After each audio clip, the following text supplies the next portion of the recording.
नमस्कार। भूमि न्यूज पलामू के विशेष कार्यक्रम अखबार की सुर्खियों से मैं आप सभी सुधी दर्शकों का स्वागत है। आज के अखबार में एक लेख छपा है जिसका शीर्षक है आदिवासी सिनेमा की फंडिंग और चौथा सिनेमा। जब सिनेमा की बात करते हैं तो कला की बात आ जाती है, और जब कला की बात करेंगे तो झारखंड के बारे में बात किए बगैर कला की बात पूरी नहीं होगी, क्योंकि झारखंड में कहा जाता है सेनेगी सुसुन काजी के दुरंग, यानी कि यहां चलना ही नृत्य है और बोलना ही गीत है जी। और ऐसी स्थिति में जब देखते हैं तो विशेष तौर से झारखंड में आदिवासियों के जीवन और आदिवासियों की संस्कृति और आदिवासी की शैलियों पर फिल्मों का निर्माण नहीं के बराबर हुआ है। इसका कारण तो साफ है, क्योंकि आदिवासी पूंजी रहित समुदाय है जी, और इसमें पूंजी भी लगता है जी जी जी। तो इस संदर्भ में आप कुछ कह सकते हैं? जी प्रेम जी, जैसा कि आप बताए कि सिनेमा जो होता है वो एक समाज का प्रतिबिंब भी होता है जी, और सामाजिक गतिविधियों को अपने कला के माध्यम से, अपने संवाद के माध्यम से, अपने लेखनी के माध्यम से लोगों तक ले जाने का सबसे सुगम और सशक्त माध्यम रहा जी। और आदिवासी कौम जो हम समझते हैं कि प्रकृति से सबसे ज्यादा नजदीक रहा, जैसा कि आप बोले कि आदिवासी का चलना ही नृत्य है और बोलना ही गीत है, तो इतनी समृद्धशाली सांस्कृतिक परंपरा रहा है। लेकिन अगर सिनेमा के दृष्टिकोण से देखे तो आज भी आदिवासियों पर बनने वाला सिनेमा हाशिए पर। लेखक ने जरूर इस बात को इंगित किया है कि इसके ओर सरकार को ध्यान देने की जरूरत। वैसे अभी तक जो बोले कि ये चौथा सिनेमा है, अभी तक जो सिनेमा के बारे में हम लोग जानते हैं, एक तो मुख्यधारा की सिनेमा होता है, दूसरा जो कला या समांतर सिनेमा कहते हैं वो सिनेमा हो जाता है, और तीसरा जो व्यवसायिक फिल्म है। व्यवसायिक फिल्म ही मुख्यधारा की फिल्म तो नहीं, थोड़ा सा इसको अलग ढंग से देखिएगा। अभी देखिएगा कि सिनेमा से मजदूर गायब हो गया, किसान गायब हो गए, बड़े बड़े राइटर या लेखक या जो वास्तव में समाज को देखते थे वो धीरे धीरे गायब हो गए। अब जब ये गायब होने की बात आप कह रहे हैं जी, तो इस लेख में भी उसकी चर्चा की गई है और हमने उसको अनुभव भी किया है जी। कि अगर आदिवासी को दिखाया तो उसको पीते हुए दिखा दिया, यानी कि पीना ही उसकी संस्कृति है जी। और उसको अगर सबसे नीचा दिखाने का जो प्रयास किया गया वह सिर्फ और सिर्फ इसलिए हो रहा है कि जो फिल्में बन रही है, आदिवासियों के लिए फिल्में बनाया जाना जरूरी है। आप देखिए ना कि आप जैसा बोले कि सिनेमा में जब आदिवासी का चित्रण करने की बात आती है तो बड़ा मजेदार आपको सिनेमा में दिखेगा, खास करके 90 के दशक के सिनेमा में। जी जी। एक तो आप देखें कि उसको शराब पीते हुए दिखाया जाता है, या उसको कहिए कि हर्जा या जो क्षेत्रीय भाषा में जो शब्द होता है उसको दिखाता है। दूसरा जो है सो आप देखिएगा कि एक कबीलाई शकल में भी दिखाया जाता है, और देखता है कि बहुत लुंज पुंज उसका कबीला है, और उसके जो नायक होते हैं, कबीला का मुखिया होते हैं, उसको नायक मार देता है, फिर वो कबीला का जो है सो मुखिया वो नायक बन जाता है। आमतौर पर ये आपको दिखे, और कहीं पर कोई गीत भी उसके साथ अगर जुड़ता है तो कुछ आदिवासी नृत्य का पुट देकर उसको दिखाया जाता है, लेकिन ऐसा नहीं है।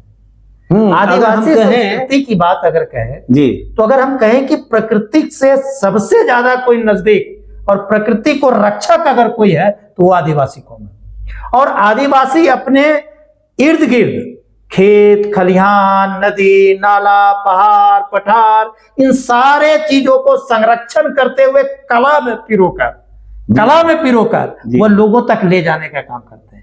इसीलिए हम कहना चाह रहे हैं कि ये सरकार का दायित्व बनता है कि इस तरीके के कलाकारों को जो खेत और खलिहान से जंगल और पहाड़ से जुड़े हुए हैं जी। उनको प्रशिक्षित करें और उनको स्वतंत्रता दें कि वो सिनेमा बनावे और लोगों को अपने विरासत के बारे में जानकारी दें कि हमारी ये विरासत रही। जब ये विरासत की बात कर रहे हैं तो हम थोड़ा सा इसकी बात ये करेंगे कि झारखंड में कई भाषाएं हैं जी, और आदिवासियों में भी कई भाषाएं हैं। ठीक है।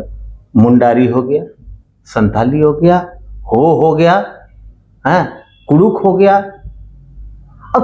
और भी कई भाषाएं हैं, पंच परगनिया हो गया, जी। नगपुरिया हो गया। ये सारी भाषाएं जो है, इन भाषाओं में कई भाषाएं लुप्त हो रही है, और लुप्त जब हो रही है तो इसको बचाया कैसे जा सकता है? इसके कारण क्या है?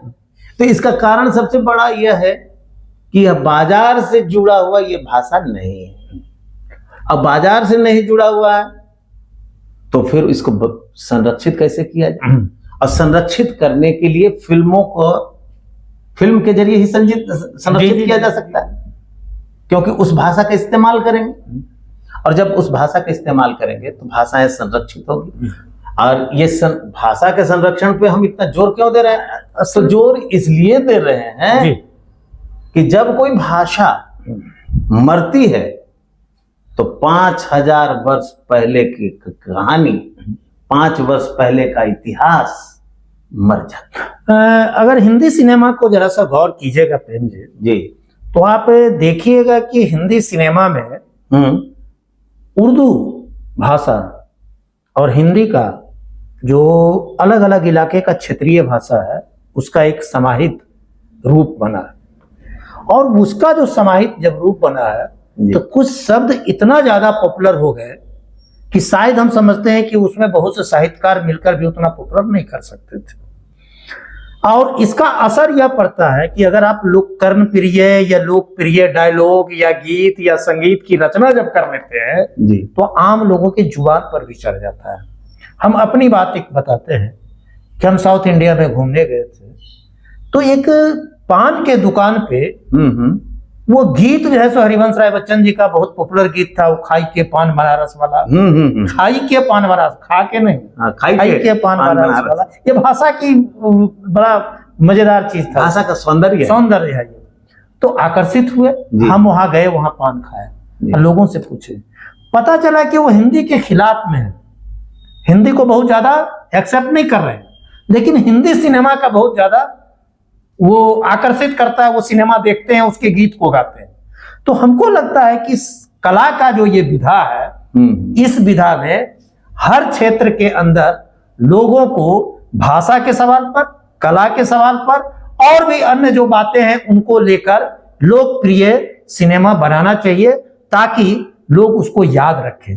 जैसे कि आप झारखंड में नागपुरिया से लेकर मुंडारी, खोटा, पंचपनगनिया, ये सारा चीज बोले, लेकिन दिक्कत है कि इनका एक समेकित कभी व्याकरण नहीं है, समेकित नहीं है, और उसकी नहीं हुआ। तो इसका सबसे सशक्त माध्यम है कि आप चले जाइएगा संस्थान परगना में, तो उसके जो गीतकार है ना, इतना आसानी से गीत लिख देंगे अपनी भाषा में ना कि सिनेमा के बड़े बड़े गीतकार को पसीना छूट जाएगा। तो इसलिए भाषा के संरक्षण के लिए गांव के अंदर जो गीत लिखने वाले हैं उनको संरक्षित करना पड़ेगा, उनको प्रोत्साहित करना पड़ेगा, उनको प्रेरित करना पड़ेगा, और उसकी प्रेरणा से सिनेमा जब बना लीजिएगा तो आम लोगों के बीच में भी पॉपुलर होगा। इसीलिए हमको लगता है कि आदिवासी सिनेमा पर काम करना चाहिए, ताकि यहाँ के आदिवासी समाज समृद्ध हो सके, कला के रूप में भी और भाषा के रूप में। आदिवासी सिनेमा की जब हम बात कर रहे होते हैं तो आदिवासी सिनेमा के बनाने वक्त भाषा का तो ख्याल रखेंगे ही रखेंगे, लेकिन उनकी संस्कृति, उनकी कला,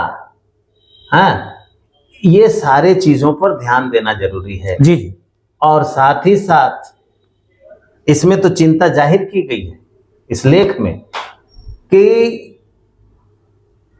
सरकार को 100% अनुदान देना होगा। और यह कोई नई बात नहीं है, विदेश में कई देशों में ऐसा दिया जाता है। हाँ। और हमारे देश में भी केरल में, केरल एक उदाहरण है। 1.3% जी आदिवासी हैं, वहां जबकि दिया जाता है, लेकिन हमारा झारखंड में 26%। फिर भी यहाँ कोई अनुदान। तो ये चिंता लेखक की है, और यह चिंता लेखक का नहीं है, और यह चिंता लेखक हम सबको भी होना चाहिए। हाँ। और साथ साथ समाज को भी होना चाहिए ये चिंता, और सरकार को तो विशेष ध्यान देना चाहिए। विशेष ध्यान देना चाहिए कि हम अपने झारखंड की संस्कृति को किस रूप में देखते हैं जी, और आदिवासी संस्कृति को किस रूप में देखते हैं। आज के लिए बस इतना ही। बस एक आग्रह है, अगर यह वीडियो हमारा सरकार तक पहुंचता है तो इस विषय पर जरूर ध्यान दें। तब तक के लिए हमें दीजिए इजाजत। धन्यवाद।